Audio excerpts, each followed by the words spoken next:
Now, as you know, I'm a strong supporter working for the federal government, and I support you. The benefits are enormous. I'm sharing with you three: time, flexibility, and opportunity. Now, let's get to it. We're going to talk about the three best benefits I believe you can receive from working for the federal government. And one of them is time, the second one is opportunity, and the third is flexibility. And what you choose to do with it can create wealth more than you can imagine.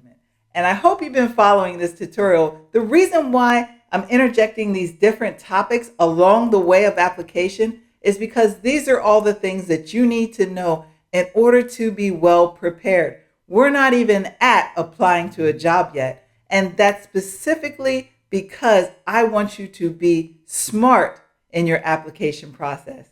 So let's talk about those bennies.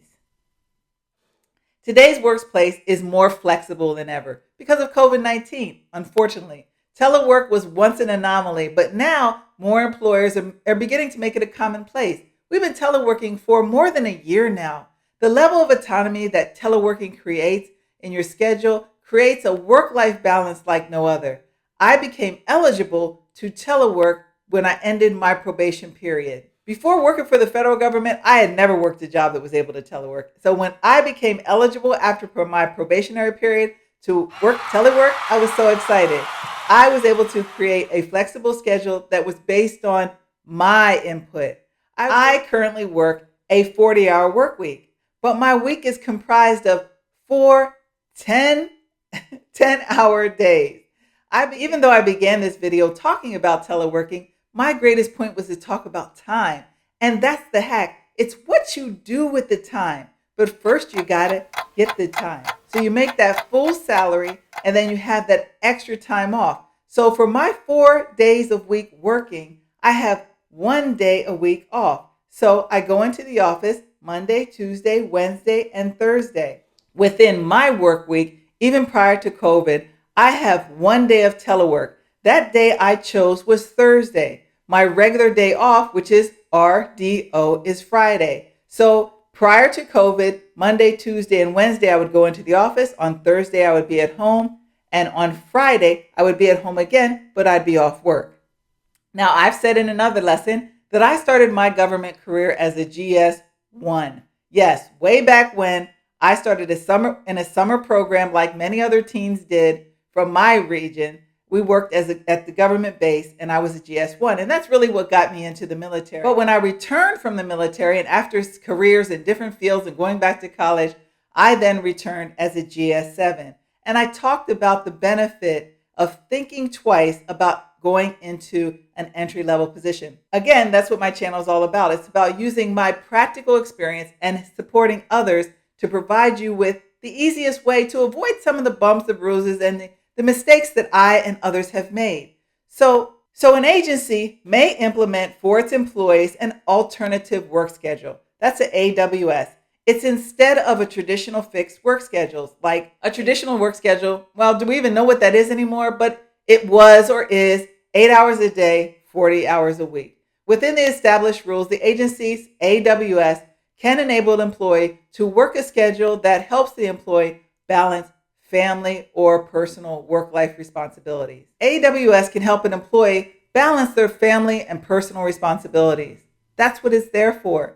And now here is an insider tip. Much like taking an entry-level job, would it not for my saying that I would be able to work a flexible schedule, I would not be in the position that I am now to have a flexible schedule, because my mindset was that a flexible schedule meant that I could work in the evenings or that I could work on the weekends. And I absolutely positively didn't want that. But when I was working with my veterans, some of them were coming out of halfway houses. Some of them were homeless. Some of them were in dire situations. And you know what they did? They said they would be willing to work any time of the day or night. And those are the ones that I would see getting conditional letters of hire far before others like myself who said, oh, heavens no. I cannot. I've earned far too much in terms of my academia to work a job that requires me to work on the weekends. But I was getting nowhere in my application process. So what I did then is I identified that I'd be willing to work a flexible schedule. I did not let myself deter the federal government from offering me a position. And the best way that I could deter the federal government offering me a position is saying I don't want to work that.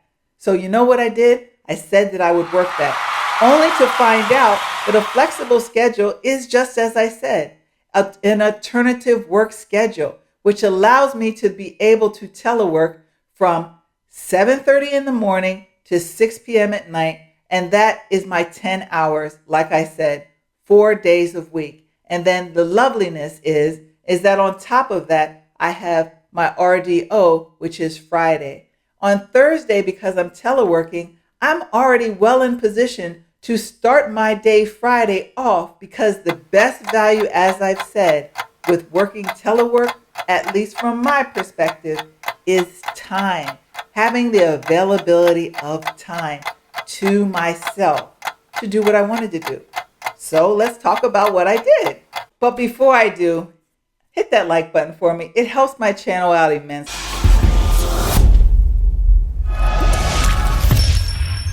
But let me tell you about telework. That arrangement is made between the employer and his employee, and you have to be up to snuff when you're offered the ability to telework. Generally, there are two types of telework.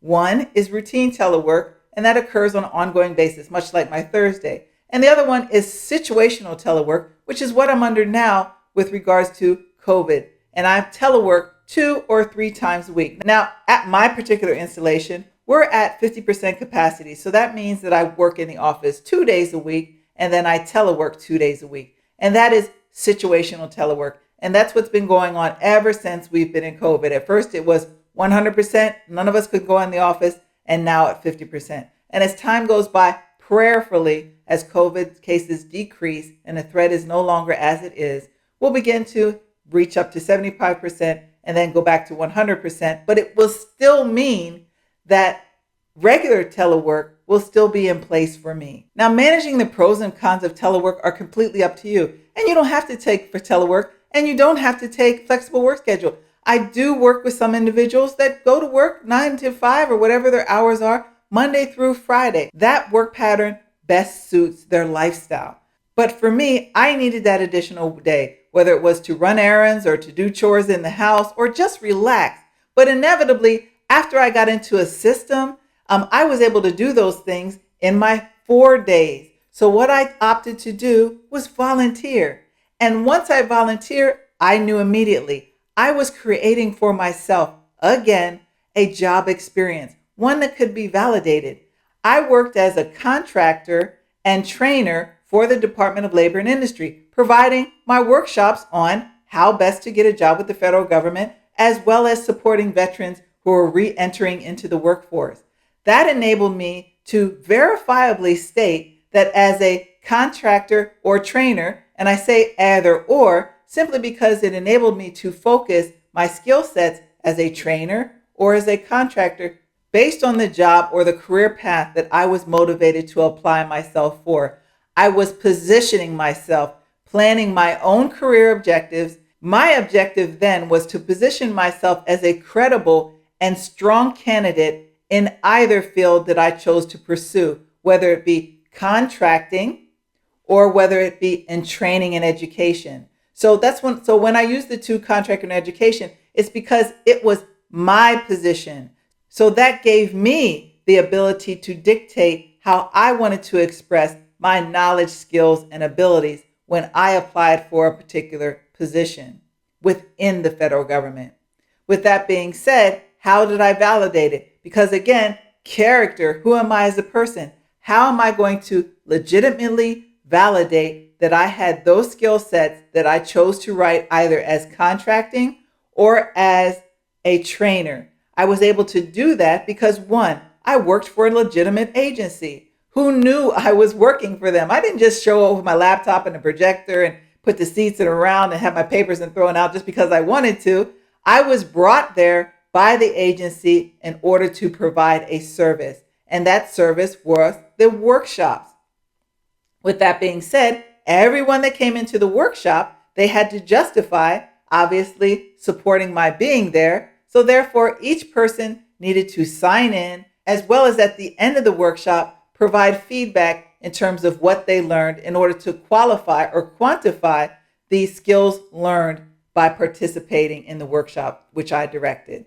So I had the ability to validate and to have the supports in place, such as the director and even the participants, to validate that, yes, Lisa did in fact provide this course, and it wasn't just for a month. It was over the course of a few years. And so that was the best benefit of working for the federal government. It not only provided me with a salary, it also enabled me to explore other areas for which I could create my own experience that would enable me to leverage myself professionally to climb up the federal government ladder.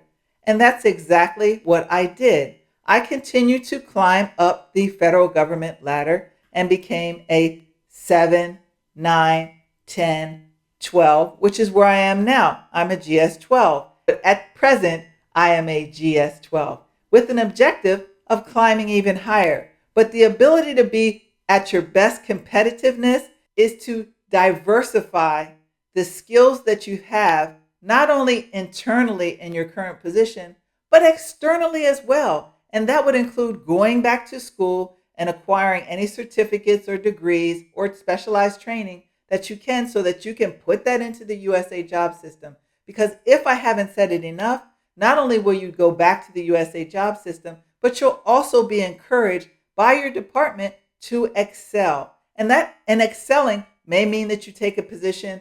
I've looked in South Carolina, I've looked overseas, I've looked in my own backyard, and should I choose to, the options are available to me. So this is why I highly recommend working for the federal government, because as far as I'm concerned, the ceiling, there isn't one. The sky is the limit. So come on, put your boots on and get to it.